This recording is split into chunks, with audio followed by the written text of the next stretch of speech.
Hello everyone. आज आम discuss करवा ये जो करंट वीक रे कौन आम प्रॉफिट है कौन लॉस है से विषय में डिस्कस करी।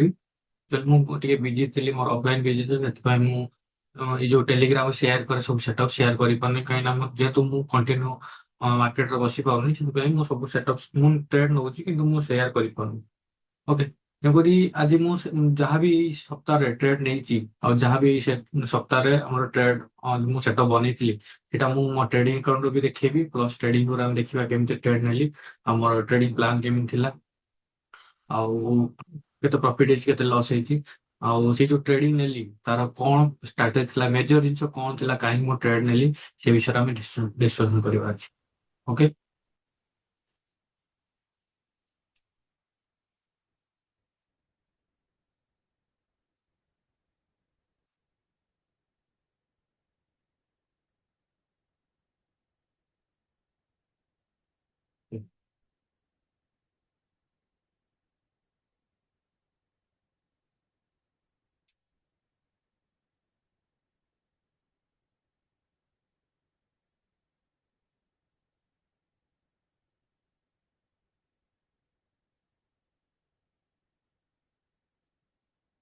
ଠିକ ଅଛି ଫାର୍ଷ୍ଟ ଆମେ ଟ୍ରେଡିଂ ର ତମକୁ କିଛି ପ୍ଲାନ୍ ଆଇଡିଆ କହୁଛି ଯୋଉଥିରେ ମୁଁ ଟ୍ରେଡ୍ କରେ ଆଉ ଟ୍ରେଡ୍ କଲା ପରେ ସେଇ ଯୋଉ ଟ୍ରେଡ୍ ସେଇ ପ୍ଲାନ୍ ସେଇ ଷ୍ଟ୍ରାଟେଜି ମୁଁ ଟ୍ରେଡ୍ କରି ପ୍ରଫିଟେବଲ ହେଇଛି।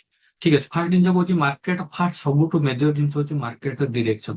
ମାର୍କେଟ ଷ୍ଟ୍ରକ୍ଚର କେମିତି ବନଉଛି ସିମ୍ପଲ ଜିନିଷ ଯୋଉମାନେ ଟ୍ରେଡ୍ ଅଲରେଡି ଜାଣିଥିବ କି ଟ୍ରେଡିଂ ଟିକେ ଟିକେ କରୁଥିବ ମାର୍କେଟ ଷ୍ଟ୍ରକ୍ଚର ବିଷୟରେ ଜାଣିଥିବ ସିମ୍ପଲ ଜିନିଷ ଦେଖ ଯେତେବେଳେ ଅପଟ୍ରେଣ୍ଡ ମାର୍କେଟ ଯେତେବେଳେ ଅପଟ୍ରେଣ୍ଡ ଥାଏ ମାର୍କେଟ ଏମିତି ହାୟର ହାଇ ହାୟର ଲୋ ବନି ବନି ଯାଏ higher high higher low higher high hello ଏମିତି ବନି ବନି ଯାଏ।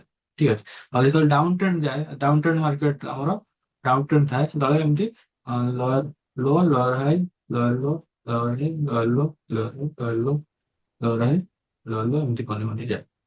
ଠିକ ଅଛି ଏଇଟା ସିମ୍ପଲ ଜିନିଷ ଯୋଉମାନେ ଟ୍ରେଡ୍ କରୁଛ ସମସ୍ତେ ଜାଣିଥିବ ଯଦି ମାର୍କେଟ ଷ୍ଟ୍ରକ୍ଚର ମାର୍କ କରିବା ଏଇଟା ହବ ଆମର ହାୟର ହାଇ ହାୟର ହାଇ ଏଇଟା ଆମର ହବ ଏଇଟା ହବ ଆମର ହାୟର ଲୋ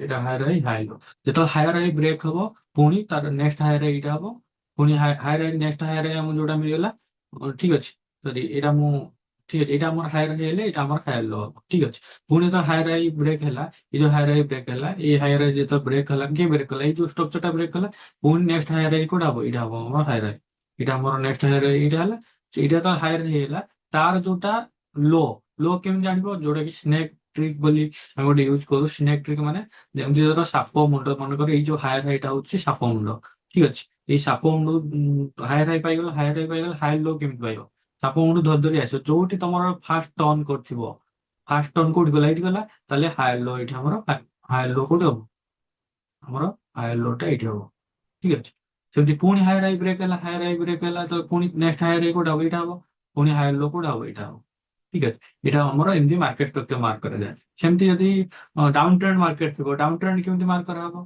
ଡାଉନ ଟ୍ରେଣ୍ଡ ଦେଖ ଏଇଟା ବ୍ରେକ୍ ଏଇଠି ଆମର ମାର୍କେଟ ଷ୍ଟ୍ରକ୍ଚର ଅଛି ମାର୍କେଟ ଷ୍ଟ୍ରକ୍ଚର ଏଇଟା ହବ ଆମର କଣ ଏଇଟା ଆମର ଯୋଉ ଆସିଲା ଏଇଟା ଆମର ଏଇଠି ବ୍ରେକ୍ କଲା ମାର୍କେଟ ଷ୍ଟ୍ରକ୍ଚର ଏଇଠି ବ୍ରେକ୍ କରୁଛି ଏଇ ଯୋଉ ବ୍ରେକ୍ କଲା ଏଇଟା କି ଏଇଟା ବ୍ରେକ୍ କଲା ଯେତେବେଳେ ଏଇଟା ଆମର ହେଇଯିବ କଣ ଏବେ ଏଇଟା ଆମର ହେଇଗଲା ଏଇଟା ଆମର ହେଇଗଲା କଣ ହେଇଗଲା ଏଇଟା ଆମର ହେଇଗଲା ଲୟାଲ ଲୋ ଏଇଟା ଆମର ହେଇଗଲା ଲୟାଲ ଲୋ ଏଇଟା ତ ଲୟାଲ ଲୋ ହେଲା ତାପରେ ଏଇ ଯୋଉ ବ୍ରେକ୍ କଲା ଯେମିତି ସ୍ନେକ୍ ଟ୍ରିକ୍ ଟା ତମକୁ କହିଲି କେମିତି ଯୋଉ ଏଇଟା ଧର ଯେତେବେଳେ ଲୟ लो ହେଇଗଲା ଏଇଟା ହଉଛି ସାପ ମୁଣ୍ଡ ଏଇ ସାପ ମୁଣ୍ଡ ଧରି ଯିବ ଯୋଉଠି ଫାଷ୍ଟ ଟର୍ନ କରିବ ଯୋଉଠି ଫାଷ୍ଟ ଟର୍ନ କରିବ ସେଇଟା ଆମର କଣ ହବ ଲୟର ହାଇ ଏଇଟା କଣ ହେଇଗଲା ଲୟର ହାଇ ଠିକ ଅଛି ଏଇଟା ଆମର ଲୟ लो ଏଇଟା ଲୟର ହାଇ କ୍ଲିୟର ଏଇଟା ଆମର ମାର୍କେଟ ଷ୍ଟ୍ରକ୍ଚର ଏମିତି ମାର୍କ କରନ୍ତି ପୁଣି ଏଇଟା ବ୍ରେକ୍ ହେଲା ଏଇ ବ୍ରେକ୍ ହେଲା ତ ପୁଣି ଏଇଟା ହେଇଗଲା ଲୟର लो ଲୟ लो ହେଇଗଲା କନଫର୍ମ ତାହେଲେ ଏଇଟା ହବ ଆମର ଲୟର ପୁଣି ଏଇ ଲୟର लो ପୁଣି ବ୍ରେକ୍ ହେଲା ଏଇଟା ହେଇଯିବ ଆମର ଲୟର लो ଏଇଟା ହବ ଆମର ଲୟର ହାଇ ଏମିତି ମାର୍କେଟ ଷ୍ଟ୍ରକ୍ଚର କଣ୍ଟିନ୍ୟୁସନ ଚାଲିବ ସିଫ୍ଟ ହେଇ ଯେତେ ପର୍ଯ୍ୟନ୍ତ କଣ୍ଟିନ୍ୟୁସ ଚାଲିଥିବ ତবে କଣ୍ଟିନ୍ୟୁ ହେଇ ଚାଲିଥିବ ଯଦି ମାର୍କେଟ ମନେକର ଏଇଟା ମନେକର ଆମର ହାୟର ହାଇ ଅଛି ଏଇ ହାୟର ହାଇ ଭିତରେ ମାର୍କେଟ ଯେତେ ବି ଷ୍ଟ୍ରକ୍ଚର ବନେଇବ ସେଇଟାକୁ ଆମେ କନସିଡର କରୁ କଣ ମାର୍କେଟ ଷ୍ଟ୍ରକ୍ଚର। ଯେପର୍ଯ୍ୟନ୍ତ ହାୟର ହାଇ ବ୍ରେକ୍ ହେଇନି କି ହାୟର ଲୋ ବ୍ରେକ୍ ହେଇନି ସେ ପର୍ଯ୍ୟନ୍ତ ନୂଆ ମାର୍କେଟ ଷ୍ଟ୍ରକ୍ଚର ବନିବ ନାହିଁ। ଯାହା ୟା ଭିତରେ ଷ୍ଟ୍ରକ୍ଚର ବନିବ ସେଇଟା ଆମର ମାର୍କେଟ ଷ୍ଟ୍ରକ୍ଚର ବା ଇଣ୍ଟରନାଲ ଷ୍ଟ୍ରକ୍ଚର ବୋଲି କହିବା। ସିମ୍ପଲ ଜିନିଷ ଏଇଟା। ଆଉ ଏଇ ମାର୍କେଟ ଷ୍ଟ୍ରକ୍ଚର ନେଇକି ଦେଖ କେତେ ଭଲ ଟ୍ରେଡ ମିଳୁଛି। ତମକୁ ଲାଇଭ ଏକ୍ସାମ୍ପଲ ଦେଖେଇବି, ଲାଇଭ ଟ୍ରେଡ ବି ଦେଖେଇବି। ଠିକ ଅଛି। ଏଇ ଷ୍ଟ୍ରକ୍ଚର ମାର୍କେଟ ଷ୍ଟ୍ରକ୍ଚର ହିସାବରେ ହିଁ ଆମେ ଟ୍ରେଡ କରୁଛୁ, ଆଉ ଯୋଉଟା କି ବହୁତ ସାରା ପ୍ରଫିଟ କମୁଛୁ। ଦେଖ ସିମ୍ପଲ ଜିନିଷ, ମାର୍କେଟ ଏମିତି ଟ୍ରେଡ କରୁଛୁ ଆମେ। ମାର୍କେଟ ତ ଏମିତି ମାର୍କେଟ ଅପ୍ ଟ୍ରେଣ୍ଡ ଅଛି, ଆମେ ଦେଖିଲୁ ମାର୍କେଟ ଯେ ଅପ୍ ଟ୍ରେଣ୍ଡ ଅଛି। ମାର୍କେଟ ତ ଅପ୍ ଟ୍ରେଣ୍ଡ ଥାଏ, ଆମେ ଯେତେବେଳେ ପ୍ଲାନ୍ କରୁ ଟ୍ରେଡ କରିବା ପାଇଁ, କଣ ଅପ୍ ଟ୍ରେଣ୍ଡ ଥିବ ମାନେ ଆମେ ପ୍ଲାନ୍ କରୁ କଣ ବାୟ କରିବୁ। ଯଦି ଅପ୍ ଟ୍ରେଣ୍ଡ ଅଛି, ମାର୍କେଟ ବୁଲିଶ ଅଛି, ତାହେଲେ ବୁଲିଶ ଅଛି ମାନେ ଆମେ ବାୟ କରିବୁ, ବୁଲିଶ ପାଇଁ ପ୍ଲାନ୍ କରିବୁ। ଆମେ ଯୋଉ ଟ୍ରେଡ କରୁଛୁ, ଯୋଉମାନେ ଟେଲିଗ୍ରାମ ଅଛ, ସେମାନେ ଜାଣିଥିବ ଯେ ହାଇ ଟାଇମ ଫ୍ରେମ୍ ଆମେ ମାର୍କେଟ ଡିରେକ୍ସନ ଫାଷ୍ଟ ଦେଖୁ ଯେ high time frame market direction କଣ ଅଛି, ଆଉ ଲୋୟର ଟାଇମ ଫ୍ରେମ୍ ଏଣ୍ଟ୍ରି କରୁ। ଯଦି ଏଠି ହାଇ ଟାଇମ କି ହେଲା ୱିକଲି, ଡେଲି ଆଉ 4 ଆୱାର। ୱିକଲି ଡେଲି 4 ଆୱାରରେ ଦେଖିବା ଏଇଟା ଆମର କଣ ମାର୍କେଟ ଡିରେକ୍ସନ ଅଛି। ଧର ମନେକର ଏଇଠି ଡେଲି ଡିରେକ୍ସନ ବୁଲିଶ ଅଛି, ତ ବୁଲିଶ ଅଛି ତାହେଲେ ଆମେ ମାର୍କେଟ ଷ୍ଟ୍ରକ୍ଚର ମାର୍କ କରିବା। ଏଇଟା ଆମର କଣ ହାୟର ହାଇ ହବ, ଏଇଟା ଆମର ହାୟର ହାଇ। ଠିକ ଅଛି। ଏଇଟା ଯଦି ଆମର ହାୟର ହାଇ ହବ, ଏଇଟା ଯଦି ଆମର ହାୟର ହାଇ ହବ, ତାହେଲେ ହାୟର लो କୋଉଟା ହବ? ହାୟର लो ଆମର ଏଇଟା ହବ ହାୟର लो। ଓକେ। ଏଇଟା ଆମର ହବ ହାୟର लो। କେମିତି ହାୟର लो? ଯୋଉଟା କି ଅଲରେଡି ମୁଁ ସ୍ନେକ୍ ଟ୍ରିକ୍ କହିଛି। ଏଇଟା ଆମର ହାୟର लो, ଏଇଟା ଆମର ହାୟର लो ହେଲା। ସ୍ନେକ୍ ଟ୍ରିକ୍ କଣ? ଯୋଉ ସାପ ମୁଣ୍ଡକୁ ଧରିବ, ଏଇଠି ଦେଖ ସାପ ମୁଣ୍ଡ, ଏଇଟା ଯଦି ସାପ ମୁଣ୍ଡ ଧର, ମନେକର ଏଇଟା ସାପ ମୁଣ୍ଡ, ଏଇଟା ସାପ ମୁଣ୍ଡ ଧରିବ, ଯୋଉଟା ଫାଷ୍ଟ ଟର୍ନ ଯୋଉଠି ହବ ସେଇଟା ଆମର ହାୟର लो। ଠିକ ଅଛି। ଆମର ଏଇଟା ସେମିତି ଆମେ ହାୟର ହାଇ ହାୟର लो ଆଇଡେଣ୍ଟିଫାଇ କରିପାରିବେ ବହୁତ ଇଜି ହୁଏ। ଓକେ। ତେଣୁକରି ଆମେ ପ୍ଲାନ୍ କଣ କରୁ, ଯେତେବେଳେ ଆମକୁ ହାୟର ହାଇ ହାୟର लो ମିଳିଯାଏ, ଆଉ ମାର୍କେଟ ଏବେ ଆମେ ମାର୍କେଟ ଷ୍ଟ୍ରକ୍ଚର ହିସାବରେ ମାର୍କେଟ ଧର ଲଙ୍ଗ ଟାଇମ ଫ୍ରେମରେ ଯୋଉ ବୁଲିଶ ଅଛି, ତାମାନେ ଆମେ କଣ ବୁଲିଶ ପାଇଁ ଟ୍ରେଡ୍ କରିବୁ। ମାର୍କେଟ ବୁଲିଶ ଅଛି ମାନେ ଆମେ ବାୟ ପାଇଁ ପ୍ଲାନ୍ କରିବୁ। ବାୟ ପାଇଁ ପ୍ଲାନ୍ କରିବୁ ଯେତେବେଳେ ମାର୍କେଟ ହାୟର ହାଇ ହାୟର ଲୋ ଭିତରେ ଥାଏ, ସେତେବେଳେ ଆମେ ପାଷ୍ଟ ମାର୍କେଟ ଯୋଉ ପାଷ୍ଟ 2 ଇୟର୍ସ 3 ଇୟର୍ସ 5 ଇୟର୍ସ ର ମାର୍କେଟ ଆମେ ଆନାଲିସିସ୍ କରି ତାର ଏରିଆ ଅଫ୍ ଇଣ୍ଟରେଷ୍ଟ ବାହାର କରୁ। ସେଇ ଯୋଉ ହାୟର ହାଇ ହାୟର ଲୋ ଭିତରେ କେତେଟା ଏରିଆ ଅଫ୍ ଇଣ୍ଟରେଷ୍ଟ ଅଛି, ମେ ବି ଗୋଟେ ହେଇପାରେ, ମେ ବି ଦିଟା ହେଇପାରେ, ମେ ବି ତିନିଟା ହେଇପାରେ। ଏମିତି ଆମେ ଏରିଆ ଅଫ୍ ଇଣ୍ଟରେଷ୍ଟ ମାର୍କ କରୁ। ସେ ଯୋଉ ଜୋନ୍ ମାର୍କ କରୁ, ଏରିଆ ଅଫ୍ ଇଣ୍ଟରେଷ୍ଟ ମାନେ ସିମ୍ପଲ କଣ, ଏଟା ଗୋଟେ ଆମେ ଇମ୍ପୋର୍ଟାଣ୍ଟ ଜୋନ୍, ଆମେ ଇମ୍ପୋର୍ଟାଣ୍ଟ ଜୋନ୍ କିଛି ବାହାର କରୁ। ମନେକର ଭାବ ଏଇଟା ଗୋଟେ ଇମ୍ପୋର୍ଟାଣ୍ଟ ଜୋନ୍ ଆମେ ବାହାର କରୁ। ମାର୍କେଟ ଯେତେବେଳେ ରିଟ୍ରେସ୍ କରିବ, ମାର୍କେଟ ଏଟା ହାୟର ହାଇ ବନେଇଛି, ମାର୍କେଟ ରିଟ୍ରେସ୍ କରିବା, ମାର୍କେଟ କୋଉଠି ବି ଯାଇପାରିବ, ଏଉଠୁ ବି ଉପରକୁ ଯାଇପାରିବ। ମାର୍କେଟ ଏଉଠୁ ଆସିକି ଏଉଠୁ ବି ଉପରକୁ ଯାଇପାରିବ। ମାର୍କେଟ ଆସିକି ଏଉଠୁ ବି ଉପରକୁ ଯାଇପାରିବ। ତେଣୁକରି ଏଇଟା କେହି କନଫର୍ମ କହିପାରିବେନି ଯେ ମାର୍କେଟ କୋଉଠୁ ଆସି ଉପରକୁ ଯିବ। କିନ୍ତୁ 100% କେହି କହିପାରିବେନି ଯେ ମାର୍କେଟ କୋଉ ଲେବୁଲରୁ ଆସି ଉପରକୁ ଯିବ। ଠିକ ଅଛି। ତେଣୁକରି କିନ୍ତୁ ପ୍ରୋବାବିଲିଟି ଅଛି ମାର୍କେଟ ତାର କିଛି ଜୋନ୍, କିଛି ଫୁଟପ୍ରିଣ୍ଟ ଛାଡିକି ଯାଇଥାଏ ପାଷ୍ଟ ମାର୍କେଟରେ, ଯୋଉଟା କି ସେଇଟାକୁ ଆମେ ଆଇଡେଣ୍ଟିଫାଇ କରିକି ସେଇଟାକୁ ରେଫରେନ୍ସ ନେଇକି ଆମେ କହିପାରିବା ମାର୍କେଟ ମେ ବି ଏଇ ଲେବୁଲ ଯଦି ଏମିତି ସାଇନ୍ ଦେଲା କି ଏଇ ଲେବୁଲରୁ ଏମିତି ଆମକୁ ରିଆକ୍ଟ କଲା, ତାହେଲେ ମେ ବି ଏଇଠୁ ମାର୍କେଟ ଉପରକୁ ଯାଇପାରିବ। ତେଣୁକରି ସେଇ ଯୋଉ ଜୋନ୍ ଗୁଡାକୁ ଆମେ ଏରିଆ ଅଫ୍ ଇଣ୍ଟରେଷ୍ଟ ବୋଲି କହୁ, ଯୋଉଟା ଏରିଆ ଅଫ୍ ଇଣ୍ଟରେଷ୍ଟ ବନେଇଥାଉ। ମାର୍କେଟ ଯେତେବେଳେ ସେଇ ଲେବୁଲକୁ ଆସେ, ସେଇ ଲେବୁଲ ଆସିଲା ପରେ ଆମର ଯାହା କନଫିଡେନ୍ସ ଅଛି ଆମେ ଚେକ୍ କରୁ। ଚେକ୍ କଲା ପରେ ସେଇ ଲେବୁଲରୁ ଆମେ ଟ୍ରେଡ୍ କରୁ। ସିମ୍ପଲ ଜିନିଷ। ଆମେ ହାୟର ହାଇ ମାର୍କେଟ ବନେଇଥାଏ ଯେତେବେଳେ ଆମେ ହାୟର ଲୋ ପର୍ଯ୍ୟନ୍ତ ୱେଟ୍ କରୁ। ମାର୍କେଟ ତ ହାୟର ଲୋ ଆସେ, ଆଉ ଆମର ଯାହା ଏଣ୍ଟ୍ରି କନଫିଡେନ୍ସ ଅଛି ସେଇଠି ଆମର ଏଣ୍ଟ୍ରି କନଫିଡେନ୍ସ ସାଟିସ୍ଫାଇ କରେ। ସିମ୍ପଲ ଜିନିଷ ଆମେ ସେଠି ବାୟ ନେବୁ। ଠିକ ଅଛି। ଧର ଏଇଠି ଯେତେବେଳେ ଆମେ ସାଟିସ୍ଫାଇ କରିବୁ, ଆମ ଏରିଆ ଅଫ୍ ଇଣ୍ଟରେଷ୍ଟ ଏଇଠି ଅଛି, ଆମେ ଏଇଠୁ ବାୟ ନେବୁ। ଆଉ ରିସ୍କ ରିୱାର୍ଡ ଅନୁସାରେ ଯାହା ଆମର ରିସ୍କ ରିୱାର୍ଡ ଅଛି 1:3 1:4 କି 1:2.5, ଯାହା ଆମର ରିସ୍କ ରିୱାର୍ଡ ସେଇ ଅନୁସାରେ ଆମେ ଟ୍ରେଡ୍ ନେବୁ। ସିମ୍ପଲ ଜିନିଷ। ଯେତେବେଳେ ଅପ୍ ଟ୍ରେଣ୍ଡ ଥିବ ଆମେ ସେତେବେଳେ କଣ କରୁ, ହାୟର ହାଇ ହାୟର ଲୋ ର ଟ୍ରେଣ୍ଡ ନଉ। ଯେତେବେଳେ ଡାଉନ୍ ଟ୍ରେଣ୍ଡ ଥିବ, ଡାଉନ୍ ଟ୍ରେଣ୍ଡ ସିମ୍ପଲ ଜିନିଷ। ତ ଡାଉନ୍ ଟ୍ରେଣ୍ଡ ଥାଏ, ମନେକର ଏଇଟା ଡାଉନ୍ ଟ୍ରେଣ୍ଡ ଅଛି, ଟିକେ ମାର୍କେଟ ଧର ଏଇଠି ଅଛି। ମାର୍କେଟ ଯଦି ଏଇଠି ଅଛି ତାହେଲେ ଆମେ କଣ କରୁ, ସିମ୍ପଲ ଜିନିଷ। ମାର୍କେଟ ଏଟା ଏବେ କଣ, ମାର୍କେଟ ଏବେ ବ୍ରେକ୍ କରିଦେଇଛି, ବ୍ରେକ୍ କରିକି ଲୋୟର ଲୋରେ ଅଛି। ତେଣୁକରି ଆମେ ଲୋୟର ହାଇ ବନେଇବୁ, ଲୋୟର ହାଇ ପର୍ଯ୍ୟନ୍ତ ଆମେ ୱେଟ୍ କରିବୁ। ଲୋୟର ହାଇ ପର୍ଯ୍ୟନ୍ତ ୱେଟ୍ କରିବା ପୂର୍ବରୁ ଆମେ ମାର୍କ କରିଦବା, ଏଇଟା ମନେକର ଏଇଟା ଆମର କଣ ଲୋୟର ଲୋ। ଓକେ। ଏଇଟା ଯଦି ଲୋୟର ଲୋ ହବ, ତାହେଲେ ଲୋୟର ହାଇ କୋଉଟା ହବ, ଏଇଟା ଆମର ଲୋୟର ହାଇ।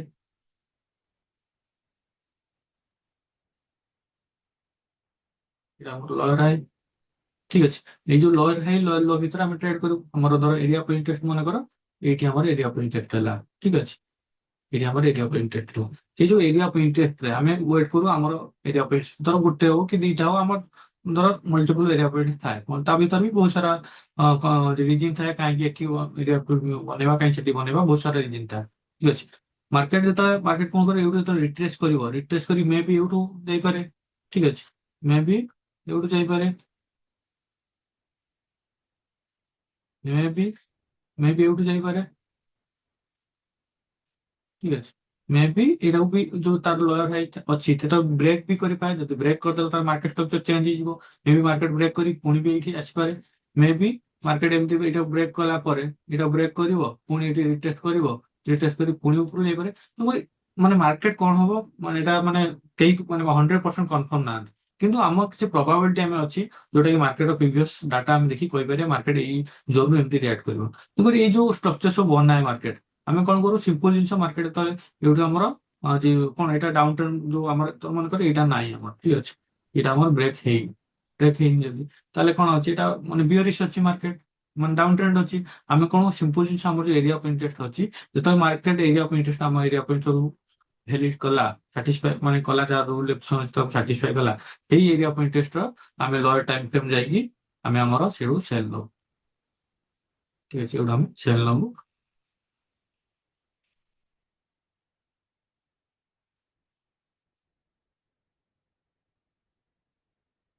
ସେଲ୍ ନବୁ, ଆମର ଯୋଉ ରେଫରେନ୍ସ ପଏଣ୍ଟ ଥାଏ, ରେଫରେନ୍ସ ପଏଣ୍ଟ ଅନୁସାରେ ଆମର 1:3, 1:2.5 କି 1:4 ଏମିତି ଟ୍ରେଣ୍ଡ ହଉ ଦେଇକି ସେଇଠି ଏଣ୍ଟ୍ରି କରୁ। ସିମ୍ପଲ ଜିନିଷ ମାର୍କେଟ ଷ୍ଟ୍ରକ୍ଚର ହିସାବରେ ଏଣ୍ଟ୍ରି କରୁ। ଯୋଉଟା ମୁଁ ତମକୁ ଏଇଠି ଦେଖେଇଲି ମାର୍କେଟରେ, ସେଇଟା ଆମେ ଦେଖିବା ସେଇ ସେମ୍ ଜିନିଷକୁ ୟୁଜ କରିକି ମାର୍କେଟରେ ଏଇ ସପ୍ତାହ ଆମେ କେତେ ଟ୍ରେଡ୍ କରୁଛୁ ଆଉ କଣ କେତେ ପ୍ରଫିଟ କରୁଛୁ ଆପଣଙ୍କୁ ଦେଖେଇବେ। ଠିକ ଅଛି, ଦେଖ ସିମ୍ପଲ ଜିନିଷ ଏବେ ଇରୋ ଜିବିପି, ଯୋଉମାନେ ମୋ ଟେଲିଗ୍ରାମ ଚ୍ୟାନେଲ ଅଛ ସେମାନେ ଜାଣିଥିବ, ଟେଲିଗ୍ରାମ ଚ୍ୟାନେଲରେ ମୁଁ ବହୁତ ସାରା ସେଟଅପ୍ ସେୟାର କରେ। ଠିକ ଅଛି, ଦେଖ ଏଇଠି ଇରୋ ଜିବିପି ଦେଖିବା, ଇରୋ ଜିବିପି ଡେଲି ଟାଇମ ଫ୍ରେମ୍ ଅଛି। ଡେଲି ଟାଇମ ଫ୍ରେମ୍ ଯଦି ଦେଖିବା ଆମେ, ଦେଖ ସିମ୍ପଲ ଜିନିଷ ମାର୍କେଟ ଏବେ କଣ ଥିଲା, ଏଇଠି ଦେଖ ମାର୍କେଟ ଷ୍ଟ୍ରକ୍ଚର ଥିଲା କଣ, ଏଠି ବେରିଶ ଥିଲା। ଦେଖ ଏଇଠି ପୁରା ଦେଖ ଏଇଠୁ ମାର୍କେଟ ଦେଖିକି ଆସିବା, ଟିକେ ରିସେଣ୍ଟ ଷ୍ଟ୍ରକ୍ଚର ଦେଖ, ଲୋଅର ଲୋଅର लो ଲୋଅର ହାଇ, ଲୋଅର लो ଲୋଅର ହାଇ, ଲୋଅର लो ଲୋଅର ହାଇ, ଲୋଅର लो ଲୋଅର ହାଇ, ପୁଣି ଲୋଅର लो ବନେଇଥିଲା। କିନ୍ତୁ ଏଇଠି ଦେଖ ଏଇଠି ମାର୍କେଟ ଷ୍ଟ୍ରକ୍ଚର ବ୍ରେକ୍ ହେଲା ତ ବ୍ରେକ୍ ହେଲା, ଏଇଠି କଣ ହେଇଗଲା ହାୟର ହାଇ, ହାୟର ହାଇ ବନେଇଲା, ହାୟର लो ବନେଇଲା, ହାୟର ଲୋ ବନେଇ ଉପରକୁ। ଠିକ ଅଛି, ସିମ୍ପଲ ଜିନିଷ ଏଠି ତ ହାୟର ଲୋ ବନେଇଲା, ଆମର ଯୋଉ ରୁଲ ରେଗୁଲେସନ ଅଛି, ଆମର ଯାହା ଷ୍ଟ୍ରାଟେଜି ଅଛି ସେଇ ଅନୁସାରେ ଲୋ ଟାଇମ ଫ୍ରେମ୍ ଆମକୁ ଏଣ୍ଟ୍ରି ମିଳିଲା, ମେଣ୍ଟେନ୍ ହେଲୁ। ଜିବି ର ଜିବିପି ଏଠି ଟ୍ରେଡ୍ ଗୋଟେ ଟ୍ରେଡ୍। ପୁଣି ଦେଖ ଜିବିପି ସିଏଚଏଫ, ଜିବିପି ସିଏଚଏଫ ଦେଖ ସେମ୍ ଜିନିଷ ଡେଲି ଟାଇମ ଫ୍ରେମ୍ ରେ ଦେଖିବା। ମାର୍କେଟ ଷ୍ଟ୍ରକ୍ଚର କଣ ଥିଲା ଦେଖ, ଏଠି ମାର୍କେଟ ଷ୍ଟ୍ରକ୍ଚର ବୁଲିଶ ଥିଲା, ଏଠି ହାୟର ହାଇ, ହାୟର ଲୋ, ଏମିତି ବୁଲିଶ ଥିଲା। ଓଭରଅଲ ଷ୍ଟ୍ରକ୍ଚର ଯଦି ଦେଖିବା ଆମେ, ମାର୍କେଟ ଷ୍ଟ୍ରକ୍ଚର ଏଠି କଣ ପୁରା ଏଇଠି ହାଇ ଥିଲା, ଏଇ ଯୋଉ ହାଇ ଥିଲା ଏଇଟା ପୁରା ହାଇ ଥିଲା, ଏଇ ହାଇ କି ବ୍ରେକ୍ କରିକି ନେକ୍ସଟ ହାଇ କୋଉଟା ଏଇଟା ଉପରଟା ନେକ୍ସଟ ହାଇ ବନେଇଥିଲା। ଏବେ କଣ କଲା ମାର୍କେଟ ଯୋଉ ହାଇ ବନିଲା, ହାଇ ଯେତେବେଳେ ଏଇଟା ହେଲା, ଏଇଟା ଆମର ହାୟର ଲୋ, ହାଇ ଲୋ କୁ ଏବେ ବ୍ରେକ୍ କଲା, ତ ହାଇ ଲୋ କୁ ବ୍ରେକ୍ କଲା ମାର୍କେଟ, ତାହେଲେ ମାର୍କେଟ ଷ୍ଟ୍ରକ୍ଚର ଚେଞ୍ଜ ହେଇଗଲା। ହାଇ ଲୋ କୁ ବ୍ରେକ୍ କରିକି ଏଠି କଣ ଲୋଅର ହାଇ ହେଲା, ପୁଣି ଲୋୟର ଲୋ ବନେଇଲା, ଯେତେବେଳେ ଲୋୟର ହାଇ ଲୋୟର ଲୋ ବନେଇଲା, ପୁଣି ଲୋୟର ହାଇ ବନେଇଲା, ପୁଣି ଦେଖ ମାର୍କେଟ ପୁଣି ଏଟା ବ୍ରେକ୍ କଲା, ଏଟା ବ୍ରେକ୍ କରିକି ପୁଣି ଯେତେବେଳେ ଯେ ହାଇ ବନେଇଲା ସେଟା ଆମେ ଏଣ୍ଟ୍ରି କରୁ। ସିମ୍ପଲ ମାର୍କେଟ ଷ୍ଟ୍ରକ୍ଚର ହିସାବରେ ହିଁ ଟ୍ରେଡ୍ କରୁଛୁ ଆମେ। ଠିକ ଅଛି, ପୁଣି ଦେଖ ୟୁଏସଟି ସିଏଚଏଫ ଦେଖ, ୟୁଏସଟି ସିଏଚଏଫ ସେମ୍ ଟ୍ରେଡ୍। ଯାହା ବି ମୁଁ ତମକୁ ଦେଖୁଛି, ଯାହା ବି ମାର୍କେଟ ଷ୍ଟ୍ରକ୍ଚର ଦେଖେଇଲି, କିନ୍ତୁ ମାର୍କେଟ ଖାଲି ଆମେ ମାର୍କେଟ ଷ୍ଟ୍ରକ୍ଚର ଦେଖୁନୁ, ମାର୍କେଟ ଷ୍ଟ୍ରକ୍ଚର ସହିତ ବହୁତ ସାରା 7ଟା କି 10ଟା କନଫ୍ଲୁଏନ୍ସ ଦେଖୁଛୁ। ମାନେ ମାର୍କେଟ ଷ୍ଟ୍ରକ୍ଚର ସବୁଠୁ major confluence market structure. Okay, market structure ଦେଖ ଏଇଠି କଣ ବନଉଥିଲା ମାର୍କେଟ, ଦେଖ ରିସେଣ୍ଟଲି କଣ ବନଉଥିଲା, ଏଠି ଡାଉନ ଟ୍ରେଣ୍ଡ ବନଉଥିଲା, ଡାଉନ ଟ୍ରେଣ୍ଡ ବନଉଥିଲା। ଲୋଅର ଏଠି ଯେ ଲୋଅର ଲୋ ଲୋଅର ହାଇ, ପୁଣି ଏଠି ଲୋଅର ଲୋ ବନେଇଥିଲା, ମାର୍କେଟ ଏବେ ବ୍ରେକ୍ କଲା, ମାର୍କେଟ ଷ୍ଟ୍ରକ୍ଚର ବ୍ରେକ୍ କଲା, ପୁଣି ବ୍ରେକ୍ କରି କଣ ଗଲା ହାୟର ହାଇ ବୁଲିଶ ହେଇଗଲା। ଏବେ ମାର୍କେଟ ବୁଲିଶ ହେଲା ପରେ ମାର୍କେଟ କଣ ହାୟର ହାଇ ବନିଲା, ହାୟର ଲୋ ବନିଲା, ହାୟର ଲୋ ବନେଇ ପୁଣି ସେମ୍ ଜିନିଷ ଇରୋ ୟୁଏସଟି ହେଇଛି, ସେମ୍ ଜିନିଷ ଦେଖ ମାର୍କେଟ ଷ୍ଟ୍ରକ୍ଚର ଆମେ ଦେଖିବା। ଏବେ ରିସେଣ୍ଟ ମାର୍କେଟ ଷ୍ଟ୍ରକ୍ଚର ଦେଖ, ମାର୍କେଟ ଷ୍ଟ୍ରକ୍ଚର କେମିତି ବନେଇଥିଲା ଦେଖ, ଏଇଠି ଦେଖିବା ରିସେଣ୍ଟ ମାର୍କେଟ ଷ୍ଟ୍ରକ୍ଚର କଣ ବନେଇଛି, ଏଠି ହାୟର ହାଇ ବନେଇଲା, ହାୟର ଲୋ ବନିଲା, ପୁଣି ହାୟର ହାଇ ବନିଲା, ପୁଣି ହାୟର ଲୋ, ହାୟର ହାଇ ବନିଲା, ପୁଣି ଏବେ ମାର୍କେଟ ହାୟର ଲୋ କୁ ବ୍ରେକ୍ କଲା। ତ ହାୟର ଲୋ କୁ ବ୍ରେକ୍ କଲା, ଏବେ କଣ ମାର୍କେଟ ଷ୍ଟ୍ରକ୍ଚର ବିୟରିଶ ହେଇଗଲା। ତ ବିୟରିଶ ହେଇଗଲା, ମାର୍କେଟ ବିୟରିଶ ହେଲା, ପୁଣି ରିଟ୍ରେସ୍ କଲା। ଯଦି 4 ଆୱାର ଟାଇମ ଫ୍ରେମ୍ ଦେଖିବା, ରିଟ୍ରେସ୍ କରିଛି, ରିଟ୍ରେସ୍ କଲା ପରେ ପୁଣି ଆସିଲା। ଦେଖିବା 4 ଆୱାର ଟାଇମ ଫ୍ରେମ୍ ରିଟ୍ରେସ୍ କରିଛି ନାହିଁ, ଦେଖ ମାର୍କେଟ କଣ କଲା, ବ୍ରେକ୍ କଲା, ଏଠି ବ୍ରେକ୍ କଲା, ବ୍ରେକ୍ କରି ରିଟ୍ରେସ୍ କଲା, ରିଟ୍ରେସ୍ କଲା ପରେ market simple market structure, simple market structure trade ସବୁ ହେଇଛି। ପୁଣି ଦେଖ ଯେ ଏଠି ଦେଖ ଏଠି ଅଡ୍ ସିଏଚଏଫ ଅଲରେଡି ପ୍ରିଭିୟସ ୱିକ୍ ର ଟ୍ରେଡ୍ ଥିଲା। ଅଲରେଡି ଏଠି ଆମେ ଫାର୍ଷ୍ଟ ଟିପି ଆମର ଏଇଠି ଥିଲା, ଏଇଠି ଆମେ ଏଣ୍ଟ୍ରି କରୁଥିଲୁ, ମାର୍କେଟ ଏଇଠି ପର୍ଯ୍ୟନ୍ତ ଯାଇଛି। ଗଲା ପରେ ପୁଣି ମାର୍କେଟ ରିଟ୍ରେସ୍ କଲା। ଠିକ ଅଛି, ମାର୍କେଟ ସିମ୍ପଲ ଜିନିଷ ଏଇଟା କେମିତି ଟ୍ରେଡ୍ ହେଇଛି ଦେଖ। ସିମ୍ପଲ ଜିନିଷ ମାର୍କେଟ ଷ୍ଟ୍ରକ୍ଚର ଦେଖିବା ଦେଖ। Higher high higher low, higher high higher low, higher high higher low, higher high higher low, ପୁଣି higher market higher high break କଲା, ପୁଣି ହାଇ ଲୋ ବନେଇବା ପାଇଁ ଆସୁଛି। ଏବେ ଏଇଠି ବନେଇପାର କୋଉଠି ବନେଇଥିବ, ତେଣୁକରି ଏଇଠି ଯୋଉ ହାଇ ଲୋ ବନେଇଥିଲା ସେ ହାଇ ଲୋ ଯେତେବେଳେ ବନେଇଥିଲା ସେତେବେଳେ ଆମେ ଟ୍ରେଡ୍ ନେଇଥିଲୁ। ଓକେ, ସେମିତି ୟୁଏସଟି କ୍ୟାଡ୍ ଦେଖ। ୟୁଏସଟି କ୍ୟାଡ୍ କଣ ହେଇଛି? ୟୁଏସଟି କ୍ୟାଡ୍ ମାର୍କେଟ ଦେଖ, ମାର୍କେଟ ଷ୍ଟ୍ରକ୍ଚର ଟିକେ ଆସିଥିଲା, ପୁରା ଡାଉନ୍ ଟ୍ରେଣ୍ଡ ଥିଲା। ଓକେ, କଣ ହେଲା? ଲୋୟର ହାଇ ଲୋୟର ଲୋ, ପୁଣି ଲୋୟର ଲୋ ଯୋଉ ବନେଇଥିଲା, ଲୋୟର ହାଇ ବନେଇଥିଲା, ଲୋୟର ହାଇ ବ୍ରେକ୍ କଲା, ମାର୍କେଟ ଟେଷ୍ଟ କଲା, ମାର୍କେଟ ପୁଣି ଯିବ। ଓକେ, ସିମ୍ପଲ ଜିନିଷ ମାର୍କେଟ ଷ୍ଟ୍ରକ୍ଚର ହିସାବରେ ହିଁ ଏଇ ଯୋଉ ଟ୍ରେଡ୍ ମୁଁ ପ୍ରିଭିୟସ୍ ୱିକ୍ ଦେଖୁଛି, ଏଟା 2 ସପ୍ତାହର ଟ୍ରେଡ୍ ମୁଁ ଏଇଠି ରଖିଛି। 2 ସପ୍ତାହ, ଆର ସପ୍ତାହ ଯୋଉମାନେ ଟେଲିଗ୍ରାମ ଚ୍ୟାନେଲ ଅଛ ତମେ ଦେଖିଥିବ, ଏ ଯୋଉ ଜିବି କ୍ୟାଡ୍ ୟୁଏସଟି କ୍ୟାଡ୍ ଆର ମାନେ ଏଇ ଯୋଉ କରେଣ୍ଟ ୱିକ୍ ଚାଲିଛି ତାର ପ୍ରିଭିୟସ୍ ୱିକ୍ ରେ ଆମେ ସବୁ ଟ୍ରେଣ୍ଡ ଦେଇଥିଲୁ। ଏଇଟା ଦେଖ, ଆମର ଏଇଟା କଣ? ଜିବିପି କ୍ୟାଡ୍। ଜିବିପି କ୍ୟାଡ୍ ଦେଖ, ସିମ୍ପଲ ଜିନିଷ ମାର୍କେଟ କଣ କରିଥିଲା? ମାର୍କେଟ ଷ୍ଟ୍ରକ୍ଚର ହିସାବରେ ଦେଖ, ମାର୍କେଟ ଏଠି ହାୟର ହାଇ ବନଉଥିଲା, ହାୟର ହାଇ ହାଇ ଲୋ ବନେଇ ବନେଇ ଚାଲିଥିଲା, ପୁଣି ଏଠି ବ୍ରେକ୍ କଲା, ହାଇ ବନେଇଥିଲା, ଏଠି ଲୋ ବନଉଥିଲା, ହେଲା କଣ? ହାଇ ଲୋ ବନେଇଲା, ହାଇ ଲୋ ବନେଇ ପୁଣି ଏଇଟା ସବୁ ଯେତେବେଳେ ବାର କଲା ଏଠି ଆମେ ଟ୍ରେଡିଂ। ଓକେ, ସେମିତି ଜିବିପି ୟୁଏସଟି ଦେଖ। ଜିବିପି ୟୁଏସଟି ଏ ଯୋଉ ଟ୍ରେଡଟା, ଏଇ ଟ୍ରେଡଟା ମୁଁ ସେଟଅପ୍ କରିଥିଲି, ଦେଖିଥିବ ଏଇଟା। ଏଠି ଟେଲିଗ୍ରାମ ଚ୍ୟାନେଲ ସେୟାର କରିଥିଲି। ସିମ୍ପଲ ହାୟର ହାଇ ହାଇ ଲୋ, ହାୟର ହାଇ, ପୁଣି higher high higher low, higher low ବନେଇ ପୁଣି ମାର୍କେଟ ହେଇଥିଲା ଉପରୁ, ପୁଣି ଏବେ ମାର୍କେଟ ଷ୍ଟ୍ରକ୍ଚର ତଳ। ତେଣୁକରି ସିମ୍ପଲ ଜିନିଷ ମାର୍କେଟ ଷ୍ଟ୍ରକ୍ଚର ଦେଖିବ, ମାର୍କେଟ ଷ୍ଟ୍ରକ୍ଚର ହିସାବରେ ମାର୍କେଟ ଡିରେକ୍ସନ ଦେଖିବ, ମାର୍କେଟ ଡିରେକ୍ସନ ଦେଖି ଟ୍ରେଡ୍ ନବ। ଯୋଉ ଟ୍ରେଡ୍ ମୁଁ ତମକୁ ଦେଖେଇଲି ସେଇଟା ମୁଁ ଦେଖେଇବି ଏଇ ଯୋଉ ସପ୍ତାହ, ମୁଁ ଏଇ ଯୋଉ ଟ୍ରେଡ୍ ଟା ମୁଁ ନିଜେ ନେଇଛି କି ନେଇନି ଦେଖିବା। ଯୋଉ ଟ୍ରେଡ୍ ଦେଖେଇଲି ତମମାନଙ୍କୁ। ଓକେ, ମୁଁ ଏବେ ସ୍କ୍ରିନ୍ ସେୟାର କରୁଛି। କଣ କଣ ଟ୍ରେଡ୍ ଫାଷ୍ଟ ଦେଖିବା, ଆମେ ୟୁଓ ଜିପିପି କଣ କଣ ଟ୍ରେଡ୍ ନେଇଛି ଦେଖିବା।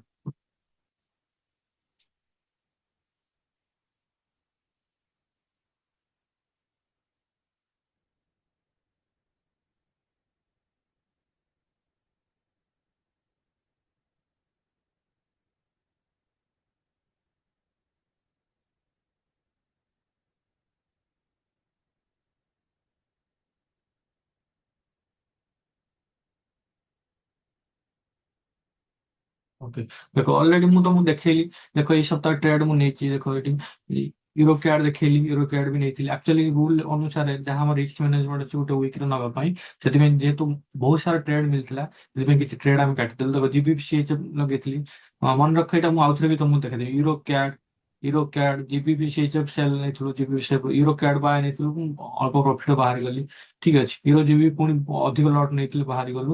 ପୁଣି ଏଠି ଦେଖ ଆମର ଜିବିପି ସେ ଯୋଉ $428 ପ୍ରଫିଟ୍ ହେଇଛି। ୟୁଏସଟି କେୟାର ବାୟ ନେଇଥିଲୁ କମ, ମାନେ ଯେହେତୁ ଲଟ୍ ସାଇଜ ବଡ ଥିଲା, ଆମର ଯାହା ରିସ୍କ ମ୍ୟାନେଜମେଣ୍ଟ ଅନୁସାରେ ବହୁତ ସାରା ଟ୍ରେଡ୍ ମିଳିଗଲା। ଆମର ଏମିତି ରୁଲ ଥାଏ ଯେ କେତେ ରିସ୍କ ନବୁ, ସେଇ ଅନୁସାରେ ଏଇଠି ଆମେ ଯେହେତୁ ଅଧିକ ରିସ୍କ ହେଇଯାଉଥିଲା ଆକାଉଣ୍ଟର, ଅଧିକ ରିସ୍କ ସେଥିପାଇଁ ବାହାର ଯାଇଥିଲୁ। ଦେଖ ଅଡ୍ ସିଜେ ବାୟ, ଅଡ୍ ସିଜେ ପ୍ରଫିଟ୍ ହେଇଛି। ଠିକ ଅଛି, ଜିବିପି କ୍ୟାଡ, ଠିକ ଅଛି ଜିବିପି କ୍ୟାଡ ଏମିତି ସବୁ। ଏଇ ତ ଦେଖ ଉଡ୍ରାଲ ବି ଅଛି, ଏଇଟା ଦେଖ ଉଡ୍ରାଲ ବି ଏଇଠି ଅଛି, ଉଡ୍ରାଲ ବି ହେଇଛି। କିନ୍ତୁ ଯାହା ବି ଟ୍ରେଡ୍ ନେଇଥିଲି ତମ ମାନଙ୍କୁ କହିଲି, ସେମାନଙ୍କୁ ସେଇ ଟ୍ରେଡ୍ ବି ମୁଁ ନିଜେ ନେଇଛି। ଓକେ, ସିମ୍ପଲ ସେମ୍ ଷ୍ଟ୍ରାଟେଜି ନିଜେ ନେଇଛି ଟ୍ରେଡ୍। ଏ ତମେ ଦେଖିପାରୁଥିବ ଜିବିପିସିଏଚ ଅଲରେଡି ଟେଲିଗ୍ରାମ ଚ୍ୟାନେଲ ମୁଁ ସେୟାର କରିଥିଲି ଯୋଉ ଟ୍ରେଡ୍ ଗୁଡା। ଠିକ ଅଛି, ଗୋଟେ ସିମ୍ପଲ ଜିନିଷ, କିଛି ମାନେ ଡିଫିକଲ୍ଟ ନାହିଁ, କିନ୍ତୁ ତମେ କଣ କରିବା, ତମେ ଟ୍ରେଡ୍ କରିବା ଦରକାର।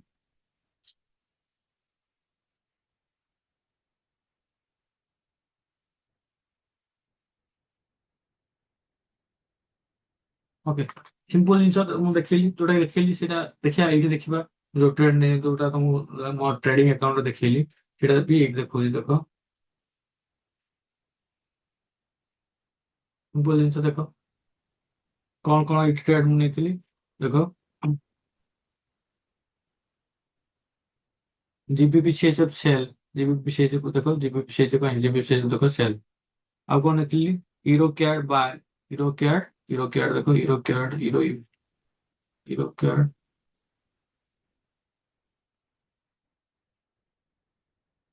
ୟୁରୋ କ୍ୟାଡ୍ ବାୟ। ଓକେ, ଯାହା ଦେଖ ୟୁରୋ କ୍ୟାଡ୍ ବାୟ ନେଇଥିଲି। ତାପରେ ୟୁରୋ ଜିବିପି ବାୟ ନେଇଥିଲି। ୟୁରୋ ଜିବିପି ଦେଖ, ୟୁରୋ ଜିବିପି ବାୟ। ଠିକ ଅଛି, ଏମିତି ବହୁତ ସାରା ଆଉ ଯଦି ଦେଖ ଟେଲିଗ୍ରାମ ଚ୍ୟାନେଲ ବି ମୁଁ ସେୟାର କରିଥିଲି। ଟେଲିଗ୍ରାମ ଚ୍ୟାନେଲ ବି ତମେ ଦେଖିପାରିବ, ଏଇ ଟେଲିଗ୍ରାମ ଚ୍ୟାନେଲ ମୋର ଅଛି। ଏଇଠି ବି ସବୁ ଟେଲିଗ୍ରାମ ଚ୍ୟାନେଲ ଏଠି ସେୟାର କରେ। ଦେଖ ଏଇଟା ସେୟାର କରିଥିଲି। ଏମିତି ମାର୍କେଟ ଦେଖ ମାର୍କେଟ ଷ୍ଟ୍ରକ୍ଚର ବି ମୁଁ ଏଠି ସେୟାର କରିଦେଇଛି କେମିତି ଟ୍ରେଣ୍ଡ ହଉଛି ଏତେ ସାରା ଜିନିଷ ତମମାନଙ୍କୁ ସେୟାର କରିଦେଇଛି। ଦେଖ ଏଠି ଦେଖ ଏଠି କଣ ସବୁ ଦେଖ ଏଠି ମୁଁ ଜିବିପି କ୍ୟାଟ୍ ଯୋଉ ଟ୍ରେଣ୍ଡ ନେଇଥିଲି ଏଟା ସେୟାର କରିଥିଲି। ଓକେ ଦେଖ ଏଠି ଜିବିପି କାର୍ଡ ତ ଟ୍ରେଡ୍ ଫାଷ୍ଟ ବନୁଥିଲା ଏଇ ସମୟରେ ମୁଁ ଜିବିପି କାର୍ଡ ସେୟାର କରିଥିଲି ଜିବିପି କାର୍ଡ ଟ୍ରେଡ୍ ବନୁଛି ଡେବିଟ୍ କାର୍ଡ ମୁଁ ନେଇଛି। ଠିକ ଅଛି ଆହୁରି ବହୁତ ସାରା ଟ୍ରେଡ୍ ମୁଁ ଏଠି ସେୟାର କରେ ଯୋଉଟା ଟେଲିଗ୍ରାମ ହେଲା ଯୋଉମାନେ ଅଛ ସେମାନେ ଦେଖୁଥିବ। ତେଣୁକରି ଓଭରାଲ ଯଦି ମୁଁ କହିବି ଯେ ଓଭରାଲ ଯଦି କହିବି ତମେ ମେନ୍ ହେଲା କନସିଷ୍ଟାନ୍ସି ରହିବା ଦରକାର ତମର ଯୋଉ ଷ୍ଟ୍ରାଟେଜି ଟ୍ରେଡ୍ କରୁଛ ଗୋଟେ ଷ୍ଟ୍ରାଟେଜି ଟ୍ରେଡ୍ କର କନସିଷ୍ଟାନ୍ସ ରୁହ ଆଉ ପ୍ରଫିଟ ହବ। ଆଉ ଏମିତି ନୁହେଁ ଯେ ଆମର ବି ଲସ୍ ହଉନି ଆମର ଲସ୍ ହଉଛି ଆମେ ବି ଏବେ ବି ବହୁତ ସାରା ଜିନିଷ ମାର୍କେଟରୁ ଶିଖୁଛୁ ବହୁତ ସାରା ଲସ୍ ବି ହୁଏ ଗୋଟେ ଗୋଟେ ୱିକ୍ ପୁରା ଲସ୍ ହୁଏ ଲସ୍ ରୁ ବି ବହୁତ ସାରା ଜିନିଷ ଶିଖିବାକୁ ପଡେ। ତେଣୁକରି ଏତିକି କହିବି ମାର୍କେଟ ଯାହାଠାରୁ ବି ଶିଖୁଛ ଯୋଉ ଷ୍ଟ୍ରାଟେଜି ଟ୍ରେଡ୍ କରୁଛ ତାକୁ ଚେକ୍ କର ଆକ୍ଚୁଆଲି ମୁଁ ଯୋଉ ଷ୍ଟ୍ରାଟେଜି ଟ୍ରେଡ୍ କରୁଛି ଏଇଟା ଠିକ ତ ଯଦି ଠିକ ଅଛି ତାହେଲେ ତମେ ତାପରେ ବହୁତ ମେହନତ କର ଆଜି ନହେଲେ କାଲି ପ୍ରଫିଟ ହବ। ଆଉ ଟ୍ରେଡିଂ କ୍ୟାରିୟର କଥା କହିବି ଟ୍ରେଡିଂ କ୍ୟାରିୟର ଏତେ ଇଜି ନୁହେଁ ଯେ ମାସେ ଦି ମାସେ ଯୋଉମାନେ ସବୁ କହୁଛନ୍ତି ମାସେ ଭିତରେ ତମକୁ ପ୍ରଫିଟେବଲ କରେଇଦବୁ 2 ମାସ ଭିତରେ ପ୍ରଫିଟେବଲ କରେଇବୁ ଏଇଟା ଟୋଟାଲ ମିଛ। କାହିଁକିନା ମୁଁ ଟ୍ରେଡିଂ ଇଣ୍ଡଷ୍ଟ୍ରି 3 ବର୍ଷ ହେଲା ରହିଲିଣି ମତେ ଜଣା ଅଛି ଟ୍ରେଡିଂ ଟା ୱାନ୍ ନାଇଟ୍ ଯୋଉ ଓଭର ନାଇଟ୍ ସକ୍ସେସ୍ ନୁହେଁ କି 1 ମନ୍ଥ 2 ମନ୍ଥ ସକ୍ସେସ୍ ନୁହେଁ। ଠିକ ଅଛି ଟ୍ରେଡିଂ ରେ ଯୋଉମାନେ ବି ସକ୍ସେସ୍ ହେଇଛନ୍ତି ଯୋଉମାନଙ୍କୁ ବି ଲାଇଫ ଷ୍ଟୋରି ତମେ ଦେଖିବ କି ଯୋଉମାନେ ସକ୍ସେସ୍ ହେଇଛନ୍ତି ଟ୍ରେଡିଂ ମିନିମମ୍ 3 to 5 years ସେମାନଙ୍କୁ ଲାଗିଛି। ଆଉ ଟ୍ରେଡିଂ ରେ ସକ୍ସେସ୍ ହବା ପାଇଁ ସେଇଭଳିଆ ମାନେ ଗୋଟେ ବଡ ଆମାଉଣ୍ଟ ର ପଇସା କମେଇବା ପାଇଁ ତମକୁ ମିନିମମ୍ ଲାଗିବ ବର୍ଷେ 2 ବର୍ଷ 3 ବର୍ଷ ଲାଗିବ। ଟ୍ରେଡିଂ ନର୍ମାଲ ତମେ ଟ୍ରେଡ୍ ଭୁଲ ଠିକ ଏମିତି କରି କରି ଗୋଟେ ବ୍ରେକ୍ ଇଭିନ୍ ଲାଗିବା ପାଇଁ ତମକୁ 6 ମାସ ଲାଗିବ 6 ମାସରୁ ବର୍ଷେ ଲାଗିଯିବ ଟ୍ରେଡିଂ ତମେ ବ୍ରେକ୍ ଇଭିନ୍ ଆସିବା ପାଇଁ ପ୍ରଫିଟ ଲସ୍। ତେଣୁକରି ଯଦି ତମକୁ ଟ୍ରେଡିଂ ତମମାନେ କରିବାର ଅଛି ଯୋଉମାନେ ମୋ ଭିଡିଓ ଦେଖିବ ଯୋଉମାନେ ଟ୍ରେଡିଂ କରିବାର ଅଛି ଫାଷ୍ଟ ଅଫ ଅଲ୍ ତମେ ସ୍କିଲ୍ ଶିଖ। ପଇସା ତ ଆଜି ନହେଲେ କାଲି କମେଇବ ସ୍କିଲ୍ ଉପରେ ଫୋକସ କର ସ୍କିଲ୍ ଶିଖ ଯୋଉଠି ଆଜିକାଲି ୟୁଟ୍ୟୁବରେ ବହୁତ ସାରା ଜିନିଷ ଅଛି ଚାଟ୍ ଜିପିଟି ଆସିଲାଣି ୟୁଟ୍ୟୁବ ଆସିଲାଣି ବହୁତ ସାରା ସୋର୍ସେସ୍ ଅଛି ଯୋଉଠୁ ତମେ ନଲେଜ ଯୋଉଠୁ ସ୍କିଲ୍ ପାଇପାରିବ। ତମେ ସ୍କିଲ୍ ଉପରେ ଫୋକସ କର ସ୍କିଲ୍ ବଢାଅ ଟ୍ରେଡିଂ ର ଆଜି ନହେଲେ କାଲି ସକ୍ସେସ୍ ହବ। ତମେ ସବୁଠୁ ଇମ୍ପୋର୍ଟାଣ୍ଟ ହଉଛି ସ୍କିଲ୍। ପଇସା ତ ଟ୍ରେଡିଂ ତ ତମେ ଶିଖିଗଲେ କି ପଇସା ତ ଅଟୋମେଟିକ ଆସିବ ଆଉ ଟ୍ରେଡିଂ ଏଇଟା ଗୋଟେ ଜିନିଷ କହୁଛି ମନେ ରଖ ଟ୍ରେଡିଂ ର ତମେ ବର୍ଷ 2 ବର୍ଷ 3 ବର୍ଷ ଯେତିକି ପଇସା କମେଇ ନଥିବ ସମାଜ ଗୋଟେ ଦିନରେ କମେଇବ ମାନେ 3 ବର୍ଷ ତମ ମେହନତ ଯେତିକି ପଇସା ତମେ କମେଇଥିବ ମନେକର 5 ଲାખ 10 ଲାખ 3 ବର୍ଷ କମେଇଛ ସମାଜ ଗୋଟେ ଗୋଟେ ଦିନ ଗୋଟେ ଗୋଟେ ମାସ ତମେ 10 ଲକ୍ଷ କମେଇବ।